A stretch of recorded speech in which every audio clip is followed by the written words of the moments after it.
Il y a des semaines où on se dit, ils vont nous annoncer quoi comme contrat à Watt Milliard et on se demande, est-ce qu'on va traiter l'information ? Et c'est tellement tous les jours un peu n'importe quoi.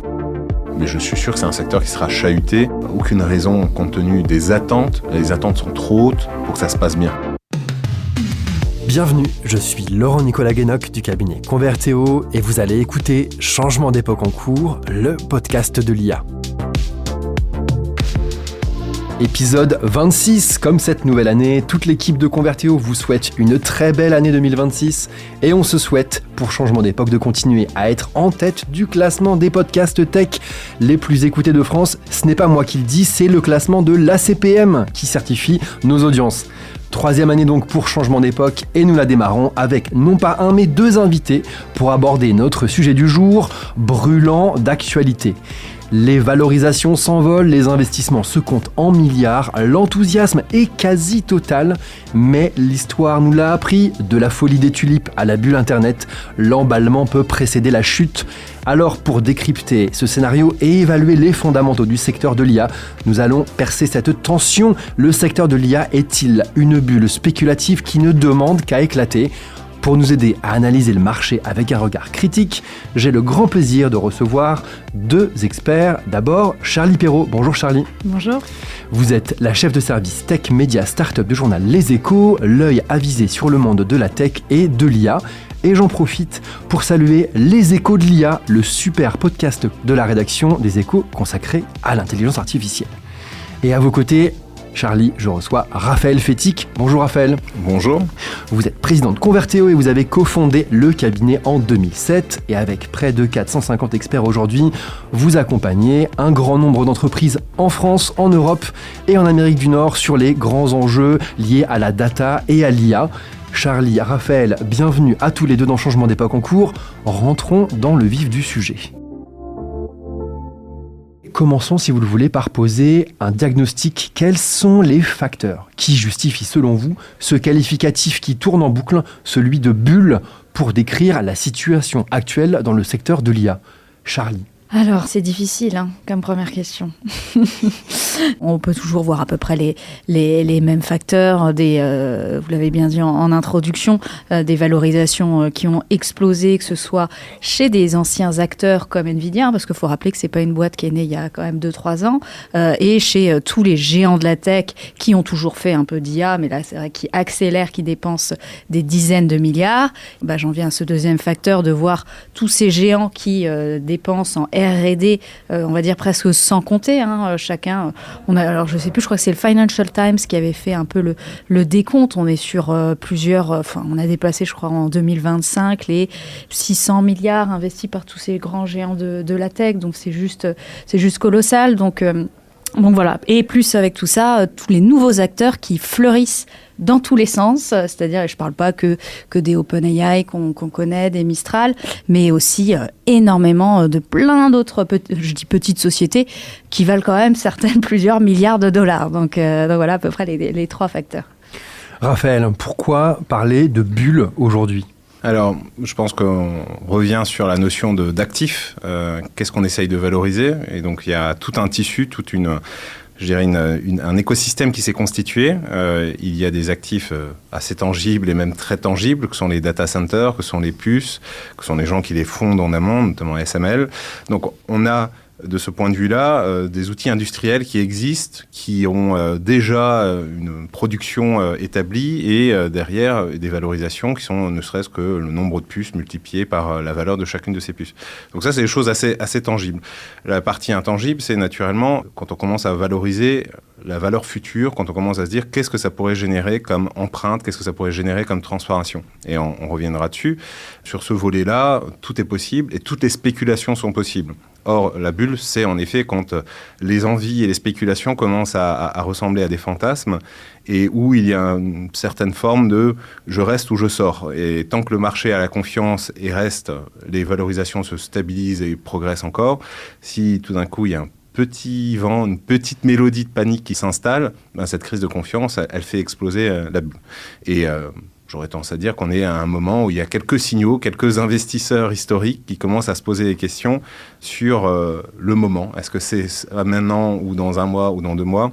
Naturellement, tout ça va dépendre pas mal des publications. Alors, NVIDIA a encore fait de très bonnes publications, donc ça semble stabiliser. Il y a une interdépendance des acteurs sur lesquels on reviendra, qui fait que si NVIDIA dit que tout va bien, on peut se dire que les choses ne vont pas si mal, mais il faut quand même se poser la question, toute la chaîne et tout l'écosystème dépend quand même à la fin de clients, ce sont les entreprises utilisatrices ou des particuliers qui achètent ces services, ou d'autres modèles à inventer. Et on n'a pas encore vu le modèle publicitaire arriver sur ChatGPT et consorts. Donc, Google, on a déjà, avec Google Overview, donné un petit avant-goût, mais voilà, on se pose quand même la question sur les business models finaux qui, à la fin, vont permettre de financer tout ceci autrement que par de la dette. Or, entre les dettes croisées et ainsi de suite, on a quand même un petit sujet de confiance. Si les banques commencent à craindre, si les institutionnels commencent à craindre, ça ressemblera en effet à une bulle qui éclate. Alors, au centre du sujet, on en a déjà parlé, c'est vraiment l'éléphant dans la pièce, c'est la valorisation de NVIDIA et le rôle qu'a NVIDIA dans le secteur. Il y a un quasi-monopole de fait aujourd'hui d'NVIDIA sur les puces qui sont utilisées pour entraîner et utiliser au quotidien ces grands modèles. Et l'un des éléments, si on essaie de vulgariser le sujet pour les personnes qui n'ont pas de compétences particulières en économie et en comptabilité, les grands acteurs investissent pour acheter des puces à des montants qui sont très élevés et les prochaines générations de puces sont déjà en train d'arriver sur le marché à des tarifs encore plus élevés. Et donc se pose la question de comment j'amortis dans mon bilan comptable les générations de puces précédentes avant même d'avoir, pour la plupart de ces acteurs, commencé à avoir des revenus stables. Donc, c'est la course à la prochaine génération de puces d'NVIDIA. Donc, NVIDIA se remplit son carnet de commandes, mais tout ça risque de s'arrêter à un moment ou à un autre. On ne peut pas accumuler les GPU, c'est le nom de ces puces, ad vitam aeternam. Qu'est-ce que vous en pensez ? Oh bah si, puisqu'ils n'arrêtent pas de construire des data centers. Donc, ils vont en construire plein. Quand je dis ils, c'est d'ailleurs les opérateurs de data centers, les hyperscalers, donc les AWS, Google Cloud, Microsoft Azure. Et maintenant, on a aussi ce qu'on appelle les néo-clouders, tous ces nouveaux acteurs du cloud qui sont vraiment spécialisés dans l'IA. Alors que c'est marrant parce qu'ils ont tous en commun d'avoir avant, ils faisaient du mining, donc du minage de crypto, et maintenant ils font tous de l'IA parce qu'en fait, ça marche un petit peu pareil si je grossis le trait. Il y a encore du monde pour faire des GPU, mais c'est vrai que moi aussi, des fois, je me pose la question, est-ce que ça peut monter, entre guillemets, encore jusqu'au ciel? Est-ce qu'il y aura encore des acheteurs? Mais en tout cas, là, pour les quelques années à venir, parce que les constructions de data centers, ça s'est quand même pas mal accéléré. Ça peut mettre maintenant entre 12 et 18 mois quand même pour construire, c'est quand même pas rien. Mais en tout cas, il y a des très, très gros projets aux États-Unis, Stargate, avec notamment OpenAI et SoftBank, mais aussi en Norvège. On commence à avoir pas mal d'autres projets un peu partout dans le monde d'ailleurs et qui posent des questions aussi énergétiques. Et on a reçu l'entreprise Data4 récemment dans le podcast, qui est un des leaders européens et français du secteur, et effectivement qui prévoit une croissance très très forte depuis leur passage sous pavillon quasi canadien avec le fonds d'investissement Brookfield qui a repris les parts d'AXA. Donc là aussi il y a des choses qui s'accélèrent, y compris en France et en Europe. Raphaël, NVIDIA jusqu'au ciel, où il y a un risque peut-être que les garages soient remplis de puces et que ça déborde? Si on y regarde bien, encore une fois, on est dans une ruée vers l'or et on a quelqu'un qui produit des pelles. Donc, tant qu'il y a des acheteurs de pelles, il n'y a pas de souci. La question, c'est quand on commencera à se rendre compte qu'il y a peut-être la pelle dure plus longtemps que prévu, donc il y a la question de l'amortissement, ou au contraire, le nouveau modèle de pelle fait en sorte qu'on n'a plus besoin de l'ancien. Et donc là, on va tous se rendre compte qu'il faut peut-être revoir un peu nos économiques, parce que on avait prévu d'amortir sur 7 ans, et finalement, c'est même pas 5 ans, c'est même pas 4 ans, c'est peut-être que 3 ans. Et donc, tout ceci ne tient pas. Ça me rappelle à une époque, petite discrétion, l'histoire des trottinettes en libre service. Il fallait, je crois, 12 mois pour l'amortir, et en fait, on se rendait compte qu'au bout de 3 mois, elle était déjà fichue, et il fallait la remplacer. Donc, l'économie ne tenait pas. Donc là, on va se poser exactement les mêmes questions, savoir combien de temps ces puces, entre guillemets, tiennent, délivrent de la valeur, à quel rythme, du coup, les utilisateurs finaux vont dire « Non, mais je n'en veux plus, moi je veux plutôt la génération d'après, donc fournis-toi-en et construis-moi un data center avec ça ». On parlait d'acteurs qui revivent leur meilleure vie, on peut penser à Oracle, qui a passé une méga commande, là aussi... on ne l'avait pas vu arriver, et avec derrière des vraies questions sur comment ça sera financé, parce que c'est là à des fins vraiment très probables d'utilisation par OpenAI, mais avec la question de comment eux vont le financer. Donc il y a vraiment des questions qui se posent sur manière générale, quelle est l'exploitation. La question que je me pose souvent, c'est On est là dans une course au gigantisme. Tous veulent le modèle avec le plus de paramètres, le modèle le plus puissant. On voit que les benchmarks sont vraiment pensés comme ça. On a vu la red alert levée et le red flag levé par OpenAI sur le fait que Gemini 3 était plus performant et qu'il fallait revenir dans la course et ainsi de suite. Donc on voit qu'il y a ce côté course au gigantisme, donc qui donne un peu l'impression de il faut construire, il faut des plus puissantes. Et en même temps des discours qui glissent vers des modèles plus spécialisés, des modèles moins consommateurs, peut-être avec des puces aussi moins puissantes, avec des discours sur l'écologie qui pourraient aussi revenir naturellement et qui devraient revenir assez rapidement dans la boucle. Et avec une vraie question, est-ce qu'à un moment, on ne va pas se retrouver avec une surcapacité de calcul ? Avions-nous vraiment besoin de toutes ces capacités de calcul ? Est-ce qu'elles seront toutes exploitées ? Est-ce qu'elles seront toutes exploitées au bon prix ? Parce que voilà, quand on a une flotte de choses qui ne sert à rien, au bout d'un moment, en effet, ça n'a plus de valeur. La comparaison avec la bulle Internet du début des années 2000, elle est un peu sur toutes les lèvres. Il y a à la fois forcément dans l'emballement et dans l'enthousiasme et dans les narratifs du secteur des points de comparaison assez forts. Pour autant, il y a quand même des différences très importantes, notamment le fait que les grands acteurs qui sont aujourd'hui partie prenante de la spéculation autour du secteur de l'IA sont pour la plupart là depuis longtemps. Ce qui est quand même un facteur assez différent par rapport à la bulle Internet qui, vous voyez, grand nombre d'entreprises se créent d'une semaine sur l'autre. Vous le disiez, Charlie, on a aussi un peu le même phénomène. Il y a une queue de comète derrière les gros acteurs de l'IA. Il y a aussi ce phénomène d'entreprises qui naissent et grandissent très vite, en tout cas dans leur valorisation. Mais il y a quand même cette différence. On parle de GAFA au centre du jeu qui sont pour la plupart très solides. Il y a le cas d'OpenAI qui est un peu différent. C'est un facteur qui doit plutôt rassurer ou faire craindre l'éclatement de cette bulle à venir. Pour les acteurs historiques, en tout cas, qui existent depuis un petit moment, donc Google, etc., eux, je veux dire, c'est plutôt rassurant parce que si la bulle éclate du jour au lendemain, eux, ils ont de la trésorerie. Puis ils n'ont pas un petit peu de trésorerie. Alors, j'ai pas eu le temps de regarder, mais quand même, ça se compte en quand même beaucoup de milliards. Donc, ils sont plutôt tranquilles. Après, pour les autres, c'est effectivement moins rassurant. Pour toutes les jeunes entreprises, même OpenAI, qui a très peu, finalement, qui dépense beaucoup, c'est très consommateur de cash, et derrière toutes les startups en fait qui sont connectées à OpenAI, qui utilisent leur modèle. Donc en fait là on parle de milliers et de milliers de startups. D'ailleurs c'est assez rigolo quand OpenAI sort un nouveau produit, une nouvelle fonctionnalité, du jour au lendemain vous regardez sur Twitter, il y a plein d'entrepreneurs qui disent ça va, moi j'ai survécu, et il y en a qui vont vous dire moi ma boîte ça y est morte. Donc c'est remontrer à quel point ça dépend effectivement où on se situe. Et il ne faut pas oublier aussi tous les autres vieux acteurs qu'on ne voyait pas. Alors, vous avez mentionné, c'est intéressant, Oracle, qui est un peu revenu, je ne vais pas dire d'entre les morts, c'est un peu exagéré, mais en tout cas, qui était très peu présent sur le cloud, etc. Et là, on commence à voir aussi, moi j'ai rencontré le patron de Qualcomm là, en octobre. On voit qu'il revient, ça y est, enfin, ils y vont sur les puces. Et tous ces vieux géants, alors ces anciens géants de la tech, nous les appelle les boomers aux Échos, les boomers de la tech, reviennent quand même, et eux sont aussi un petit peu moins inquiets, parce qu'en plus, eux, ils sont diversifiés, soit dans les smartphones, dans les voitures, etc.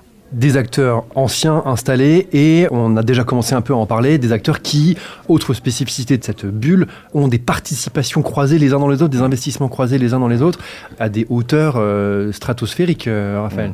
Tout à fait. Je voulais peut-être juste revenir sur l'histoire du business model, parce que je pense que ça reste important. Comme dit, on parle d'un écosystème.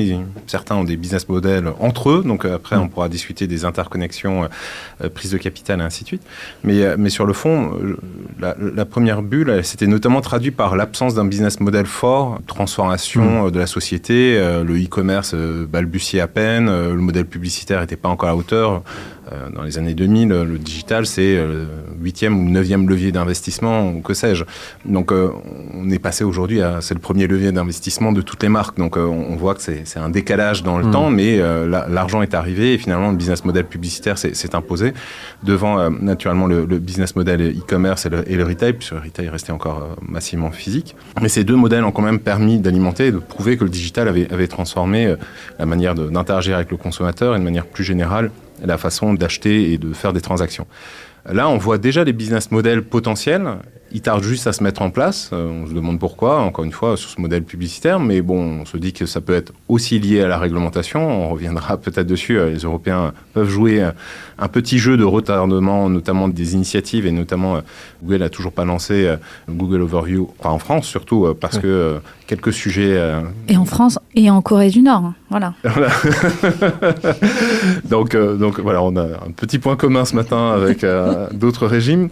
Sur le fond, ce que je retiens surtout, différence des deux bulles, la première, elle était vraiment basée sur une frénésie qui a amené beaucoup de particuliers. Là, je mesure qu'il y a quand même aussi des gros corporates qui viennent dans la balance. C'est ce qu'on disait, il y a des gens qui investissent, qui se transforment aussi. Je reprends quand même le cas de Google. Google a déjà l'écosystème et là, va l'utiliser comme effet de levier pour un certain nombre de choses. Facebook, la même chose. Ce sont des gens qui gagnent déjà de l'argent et qui cherchent très certainement à gagner beaucoup plus ou à stabiliser leurs revenus dans le futur. Ce n'est pas le cas d'OpenAI. Ils ne gagnent pas d'argent, ils sont encore loin, ils sont très financés, très endettés. S'ils attrapent le rhume, ça peut très mal se finir pour eux. En face, on a des gens très vaccinés et qui peuvent se payer des remèdes. C'est quand même aussi important de le noter, c'est qu'on part de différents acteurs. Et le dernier point peut-être sur Google, c'est qu'il est intégré verticalement, il fait ses propres puces, ses propres data centers et il a les business models qui vont avec. Donc, il y a presque... Très souvent, j'aime à penser, peut-être un champion un peu plus discret et silencieux qui lui, a déjà compris tout ce que ça pouvait apporter parce qu'il a déjà tous les services et tout l'écosystème pour en tirer profit. Le dernier, on n'en a pas beaucoup parlé, c'est la data. Pour autant, là aussi, il y a de gros sujets, et notamment le pillage des contenus dans la presse et ailleurs a été un sujet qui a plus ou moins été traité. Et encore une fois, je pense que tant que les gens ne gagnent pas d'argent, on ne vient pas trop les embêter sur... payer en tout cas des grosses sanctions et je pense même qu'il y a une forme de protection à ce que les procès n'arrivent pas trop vite parce que sinon ça pourrait les mettre en difficulté et je pense encore une fois qu'il y a du soutien notamment du gouvernement américain à ces pépites. Il ne faut pas qu'elles soient déstabilisées, il faut qu'elles deviennent mondiales, il faut qu'elles gagnent cette compétition géopolitique. Mais à un moment, il y a quand même des sujets qui n'ont pas été traités sur le droit d'auteur, sur comment on rémunère justement l'ensemble des contributeurs. Et ça reste quand même aussi dans cette bulle-là un petit sujet qui, pour l'instant, passe à travers parce qu'on se concentre sur les puces, parce qu'on se concentre sur Nvidia qui en effet a une très belle valeur. Cet élément aussi de différenciation majeure entre la bulle Internet du début des années 2000 et la situation qu'on connaît aujourd'hui, c'est ces participations et investissements croisés entre les grands acteurs, achat de puces Nvidia contre prise de participation. On l'avait connu avec les crédits cloud par le passé, mais là, ça a atteint une situation sans précédent. Est-ce que c'est un facteur de consolidation? Tout le monde se tient par des investissements croisés, des contrats à plusieurs milliards? Ou est-ce que si demain les valorisations chutent, ça peut être un facteur de domino entre ces grands acteurs? C'est vrai qu'il y a des semaines où on se dit, ils vont nous annoncer quoi comme contrat à Watt milliard et même on en est à un point, je ne suis pas sûre que ça va intéresser les gens, mais où des fois on voit une annonce, on reçoit, je ne sais pas, un communiqué de presse ou une dépêche AFP, on voit machin, investi 20 milliards et on se demande, est-ce qu'on va traiter l'information ? Tellement, vous voyez, c'est pour montrer aussi aux gens qu'en fait, c'est tellement tous les jours un peu n'importe quoi que... Il faut investir combien pour que vous en parliez dans les Échos? Maintenant, c'est 100 milliards minimum. Non, mais ce qui nous a fait un moment dire même, mais en fait, qu'est-ce que ça veut dire tout ça? Et pour éclairer aussi un peu d'ailleurs nos lecteurs, on s'est amusé. Alors là, les gens ne vont pas le voir parce que c'est pas filmé, mais on a fait une infographie parce qu'on s'est dit, mais même nous, on a du mal à voir où est l'argent, où va l'argent. Enfin, l'argent, moi j'appelle ça de l'argent magique, puisque en général, il n'existe pas vraiment. Quand on voit par exemple, donc OpenAI est un peu au centre, là je regarde, OpenAI dit je vais investir 300 milliards dans Oracle, sauf que OpenAI n'a pas ces 300 milliards, ou alors ils nous ont caché. Après, donc, ce qui a fait en plus augmenter le cours d'Oracle, mais Oracle va investir dans OpenAI, ou en tout cas Larry Ellison, le fondateur. Ça lui permet d'ailleurs d'augmenter sa fortune personnelle et après de pouvoir donner un peu plus à OpenAI. Après, il y a eu Nvidia qui a mis 100 milliards dans OpenAI, OpenAI qui a mis 22,4 milliards dans CoreWeave, qui est un nouveau cloud, comme je parlais tout à l'heure. Donc en fait, c'est assez, alors, je ne vais pas dire rigolo, mais en tout cas de voir tout cet argent circuler entre eux et qui, techniquement, en plus, n'existe pas du tout, quoi. C'est hyper surprenant. En même temps, ces accroissements de patrimoine, ils ont envie de les réinvestir dans une technologie auquel ils croient. On pourrait se dire c'est le côté j'y crois. Mais il y a aussi un peu ce côté effet amplificateur qui, là, encore une fois, fragilisera l'édifice au moment où ça va chuter. Moi, la question que je me posais, on discutait en préparant le podcast, c'est des investissements un peu plus dans la diversification, ce qui me laisserait penser qu'il y a quand même un peu l'envie de diversifier notamment son patrimoine. Je voyais l'investissement dans Revolut de NVIDIA, qui n'a pas beaucoup d'intérêt comme ça là directement dans la minute, sinon de se dire j'ai de l'argent dispo, autant m'en servir. Parce qu'encore une fois, NVIDIA a un profit et NVIDIA a une valo, donc elle est dans le côté de celui qui peut tout faire et qui n'a pas besoin de craindre grand-chose. C'est hyper impressionnant et ça questionne énormément sur la vérité de la valeur à un instant T. Comme tout est amplifié par cette prise de participation, le soufflet paraît bien gonflé, mais on ne sait pas réellement qui... l'adage qui dit il faut attendre que la marée baisse pour savoir qui se baignait sans maillot. Donc on va voir. On va recevoir prochainement dans le podcast deux acteurs français, Playas et Lighton, des acteurs qui sont tous les deux un peu dans l'autre course, celle qui n'est pas celle du gigantisme, mais qui est celle de la spécialisation des usages dans l'entreprise. Est-ce qu'un éclatement de la bulle peut avoir un impact sur l'écosystème français qui est jusqu'à présent assez florissant? Il y a pas mal de très belles boîtes qu'on a déjà reçues comme Dust. Est-ce que nos pépites françaises sont plus à risque d'une concentration, d'un tarissement des investissements dans les mois à venir? Charlie?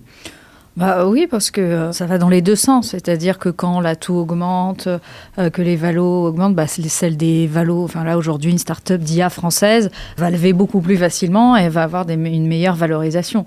Donc on peut imaginer que si d'un seul coup tout éclate, qu'effectivement elles n'arrivent plus à lever, ou si elles lèvent des valos complètement inférieurs. Oui, je pense que ça peut carrément les toucher. Et en plus, faut voir tous ces gens qui investissent, ces financiers, donc notamment dans le monde des start-up, des capitaux risqueurs, finalement, ils prennent pas trop de risques quand on regarde bien, en tout cas surtout en France, donc ils suivent surtout ce que font les Américains. Moi, je vois des fois le nombre de startups qui me disent « ils m'ont dit non, puis en fait, d'un coup, Sequoia Capital a dit oui, donc maintenant, ils disent oui. » Donc, moi, j'imagine très bien que du jour au lendemain, si tout va mal, ça risque effectivement de les toucher. Après, je sais pas à quel niveau et est-ce que ça durera, mais en tout cas, ça sera un mauvais ruissellement.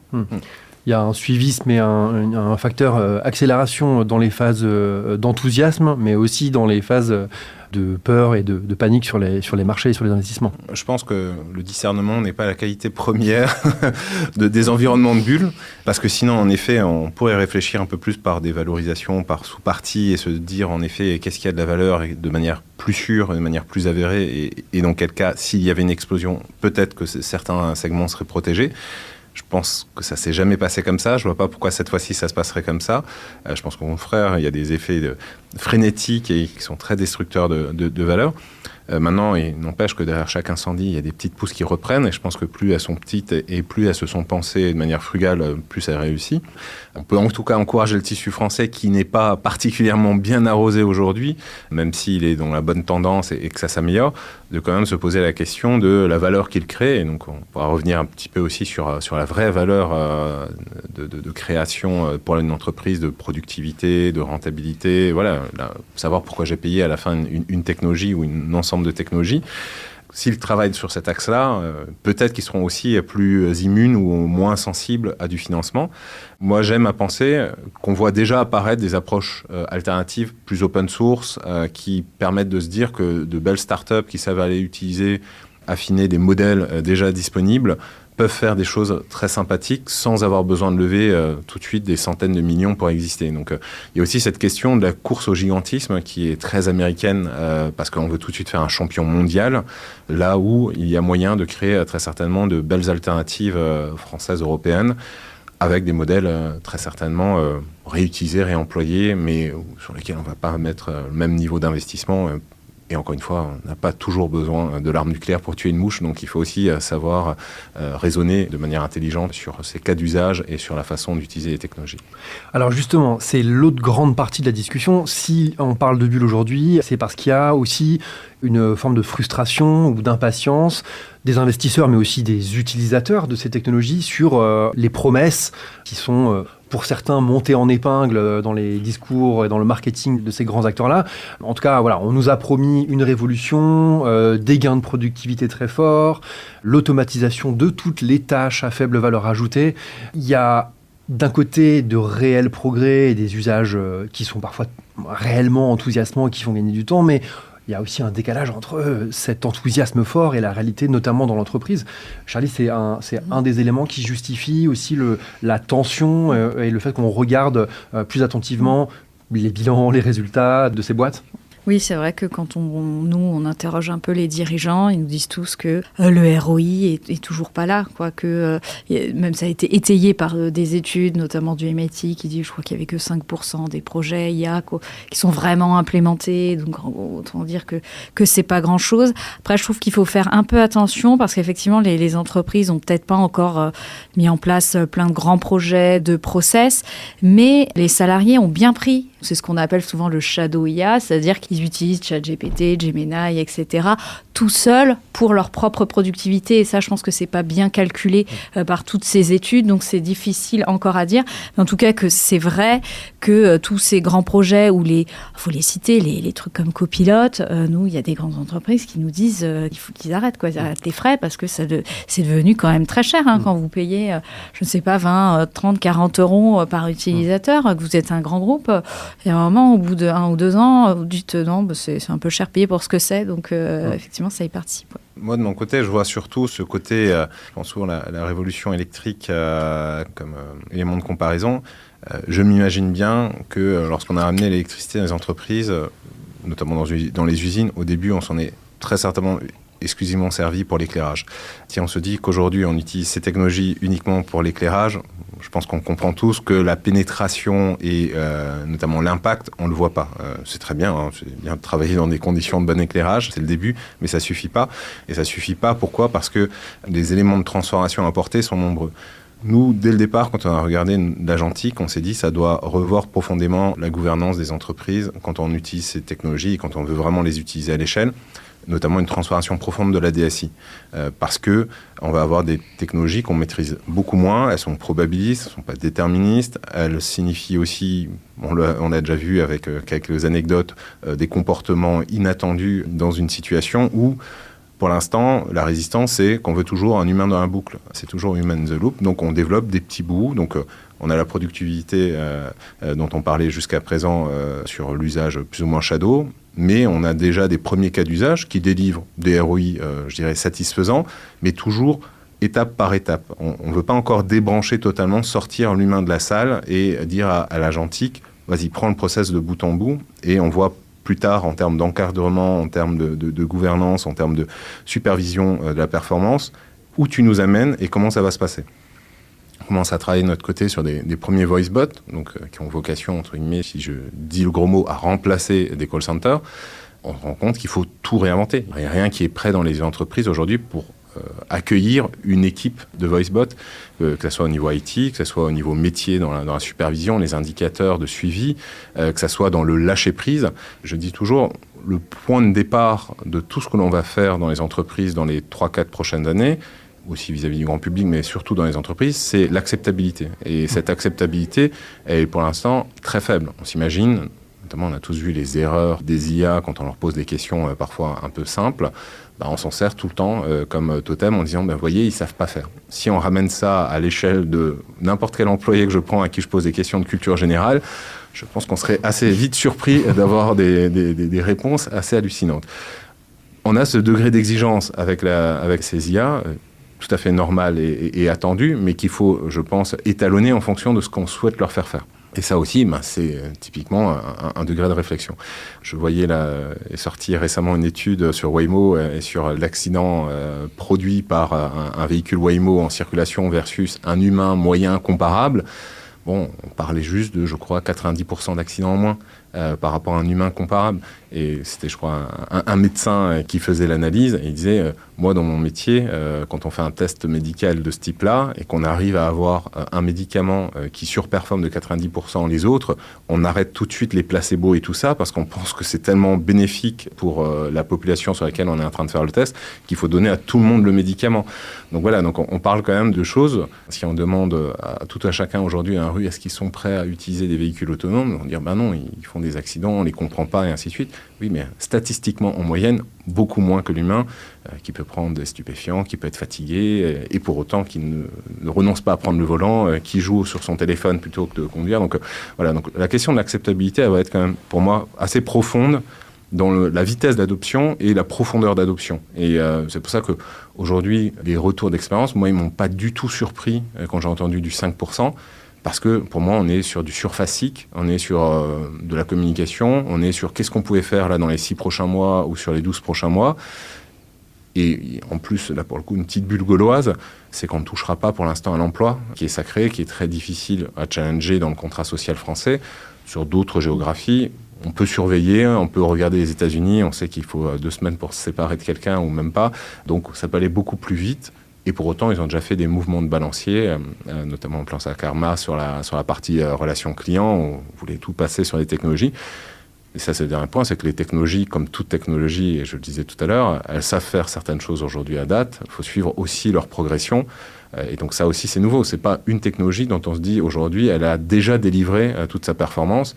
Son entraînement, la manière de l'implémenter, la manière de l'utiliser, la manière de l'architecturer, nous on s'en rend compte, je reprends sur l'histoire d'agents complexes, multi-agents, il y a plein de combinatoires possibles, et finalement on se rend compte que ça n'a pas la même performance. Et en discutant avec OpenAI et avec les fournisseurs, eux-mêmes sont en phase de R&D là-dessus, et ne savent pas encore réellement quelle est la meilleure façon d'implémenter leur solution dans des cas donnés. Donc tout cela me laisse à penser qu'on est bien loin de savoir réellement la valeur finale. Faut-il encore pas trop la fantasmer si on veut pas être déçu à la fin. Charlie, si on sort un peu du bruit et du secteur, et de la partie, on va dire, financière de la discussion, en fait, le moment dans lequel on est de confrontation avec la réalité, en fait, dans la vie des boîtes et l'arrivée de ces technologies, ce que vous ressentez des discussions avec les entreprises françaises que vous croisez toute l'année, est-ce qu'elles sont dans un moment de défiance ou en fait dans un moment assez naturel de test, d'expérimentation, un pas en avant, un pas en arrière? Est-ce qu'il n'y a pas un peu de normalité au fond à côté de ce gros bruit? Oui, ça, c'est quand même maintenant, enfin tout le monde fait quelque chose, quoi. Et puis il y a quand même un peu de résultats. Bon, si on dit qu'il n'y a pas de ROI, il y a quand même quelque chose. Contrairement, moi je peux comparer à la blockchain que j'avais pas mal suivi, où là vraiment il y en a très peu qui y allaient.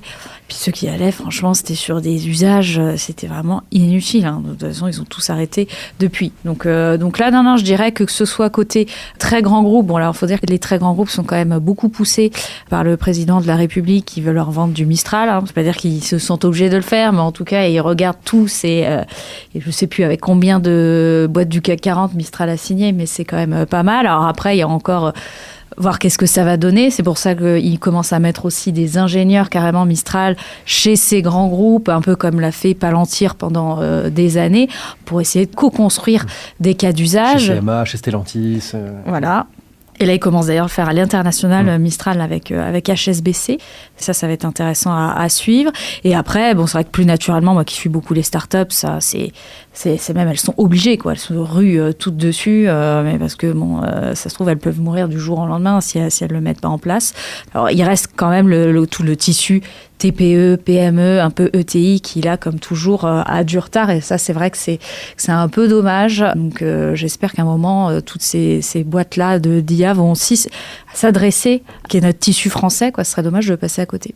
2026, l'année de l'éclatement ou l'année de la normalisation pour l'IA. Je sais que c'est très très dur et très embêtant de faire des prédictions qui vont s'avérer chamboulées le lendemain de la diffusion de l'épisode. Raphaël? Le scénario d'un atterrissage doux, si on le dit dans les termes consacrés, je pense qu'il reste encore possible. Pour moi, il est quand même très fortement menacé par notamment aussi les tensions géopolitiques qui sont aujourd'hui sur la table. On voit naturellement que la Chine ne va pas se laisser faire et va continuer à mitrailler et envoyer très certainement d'autres initiatives très low cost, très agressives. On le voit sur le marché de l'automobile, on le voit sur tous les biens fabriqués. Et voilà, la Chine ne se cache pas, elle veut naturellement être légale, sinon le leader sur ce marché-là face aux États-Unis. Rien que ça, je pense que ça pourrait beaucoup déstabiliser les marchés. On l'a déjà vu à l'époque, comme DeepSeek s'est lancé, il y a eu tout de suite une claque, une correction derrière sur les cours de bourse. Donc, il pourrait continuer à faire ça, que ça serait naturellement un élément qui pourrait faire trébucher le marché. Moi, sur les cas et la vitesse d'adoption, j'ai du mal aussi à imaginer qu'on arrive à adopter suffisamment vite pour démontrer la valeur des technologies sous-jacentes. Et je pense, sauf grand miracle de explosion du business model de ChatGPT et d'OpenAI avec la pub, qui ferait que dès cette année, ils commencent à avoir une trajectoire qui les mette à 3-4 ans d'une rentabilité, ce qui rassurerait énormément sur le fait que tous les projets qu'ils ont initiés, toutes les commandes qu'ils ont signées de puces à un moment aient une utilité. Qu'on m'enlèvera quand même pas l'idée que derrière l'inférence, ça coûte beaucoup moins cher que l'entraînement et qu'à un moment, en effet, ils vont se retrouver avec des surcapacités qu'ils revendront peut-être à d'autres. Ils auront peut-être aussi un business à la AWS ou à la GCP, histoire de revaloriser ce qu'ils ont acheté et qu'ils n'auraient pu utiliser directement. Enfin bon, en tout cas, il y aura une question qui va se poser quand même sur ce gigantisme où il va y avoir peut-être une demi-promesse de on se calme un petit peu, on voit un peu plus bas, on corrige ça progressivement.